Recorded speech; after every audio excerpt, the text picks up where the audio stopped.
আমার কি যে একটা বদভ্যাস হয়েছে, সবাইকে দেখি কত সুন্দর সুন্দর হাড়ি পাতিলে রান্নাবান্না করে, কি সুন্দর করে ভিডিও মেক করে, দেখে তো আমারও ইচ্ছা করে নতুন নতুন পাতিল কড়াইতে রান্নাবান্না করতে। আবার জিনিসপত্র কয়দিন ব্যবহার করলে তো সেগুলো আর নতুন থাকে না, পুরনো হয়ে যায়। তো এত প্রতিদিন নতুন নতুন জিনিস কোথায় পাই বলেন? ওই যে পাশের ফ্রাইং প্যানটা দেখছেন, এটা কিন্তু বেশি দিন হয়নি নিয়েছি, কিলো অ্যাশ কালার হয়ে গেছে কালো কালার।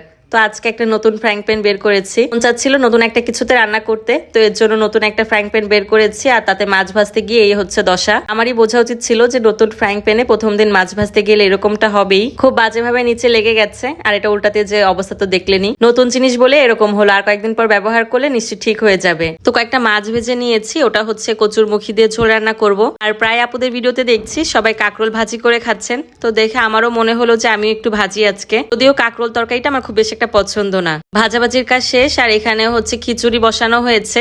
দুপুরের দিকে বৃষ্টি হচ্ছিল, তো ভাই বলছিল যে খিচুড়ি রান্না করি, তখন বললাম কোনো সমস্যা নেই, যা খেতে মন চায় রান্না করতে পারো।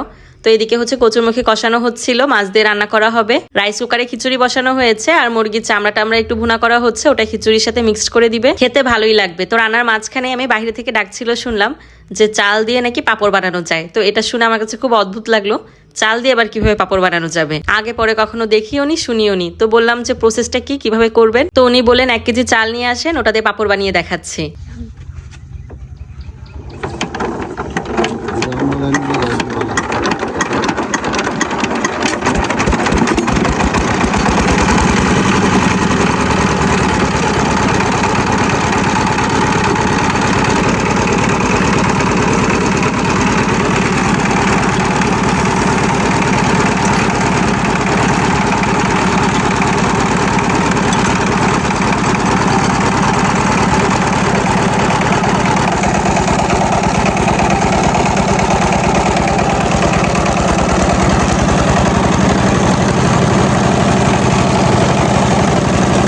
দেখতেই তো পেলেন, সে চালগুলো মেশিনে দিল আর এরকম লম্বা লম্বা পাপড় বের হয়ে আসছে। আমার কাছে কিন্তু বিষয়টা অনেক অদ্ভুত লেগেছে, এই যে এরকম লম্বা লম্বা পাপড় হয়েছে আর ইনস্ট্যান্ট পাপড় হয়ে গেল, এটা তো আরো বেশি অবিশ্বাস্য ব্যাপার। ওই 1 কেজি চাল দিয়ে প্রায় 1 বস্তার মতো পাপড় হয়েছে। আর আমাদের ভেবে পাপড় বানিয়ে নেওয়া দেখে আশেপাশ থেকে সবাই আসছিল পাপড় বানিয়ে নেওয়ার জন্য। আর বানাবে নাই বা কেন, 1 কেজি চাল দিয়ে 1 বস্তা পাপড় হচ্ছে, আর নিচ্ছে মাত্র 50 টাকা। আমার কাছে তো ভালোই কম দাম মনে হয়েছে। আর বাচ্চারা যে কি মজা করে খাচ্ছিল, যদিও আমি জানি না এটা কতটা স্বাস্থ্যসম্মত, সবাইকে খেতে দেখছিলাম তাই আমি একটু বানিয়ে নিলাম। যদিও আমার মাইবিন মাহিরা খেতে পছন্দ করেনি, আমি জানি আমার বাসায় এগুলো খাওয়া হবে না, যখন বাচ্চারা আসবে তখন ওদের দিয়ে দিব। তো বাড়িতে এসে আমি এবার রান্না বসিয়ে দিয়েছি, মাইবিন মাহিরার জন্য কোয়েল পাখি রান্না করব।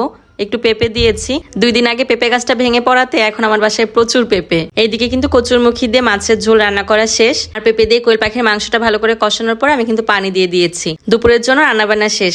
আর আজকে আমাদের এখানে হাটবার ছিল, তো বাজার নিয়ে আসা হয়েছে। আমার ভাইকে শুধু সবজি বাজার আনতে বলেই হয়েছে, ওকে আর বলে দিতে হয় না, ও ওর মন মতো ব্যাগ ভরে বাজার নিয়ে আসে। আজকেও 1 ব্যাগ ভরে নিয়ে এসেছে, কি নিয়ে এসেছে সেটা পরেই দেখছি। তার মধ্যে 3টা মুরগিও এনেছে, এই যে একটা মুরগি আর 2টা মোরগ। মোরগ 2টা জবাই করে দিব, ওইটা মাইবিন মাহিরার জন্য, আর মুরগিটা রেখে দিব, দেখি ও ডিম পারে কিনা, আর কি কয়েকদিন পুষবো। তো ওই তো মুরগির ঘরে ওকে রেখে দিতে গিয়েছে, তো ওখান থেকে 2টা ডিম পেয়েছে, এগুলো আমাদের ফাউমি মুরগির ডিম। 2টা ফাউমি মুরগি, 2টাই মাশাআল্লাহ ডিম পারছে। ঘরে আসার পর দেখাচ্ছিল ভাই যে কি কি সবজি বাজার করে নিয়ে এসেছে। দেখেন অসময় একটা লাউ নিয়ে এসেছে, ওই লাউটা এত বুড়া যে এটা ভাজি ছাড়া অন্য কোনো কিছু করে খাওয়া যাবে না। তো এই ছিল আমাদের আজকের বাজার। ভিডিওটা আজকে এখানেই শেষ করে দিচ্ছি, ভালো লাগলে অবশ্যই একটা শেয়ার করে দিবেন। সবাই ভালো থাকবেন, আল্লাহ হাফেজ।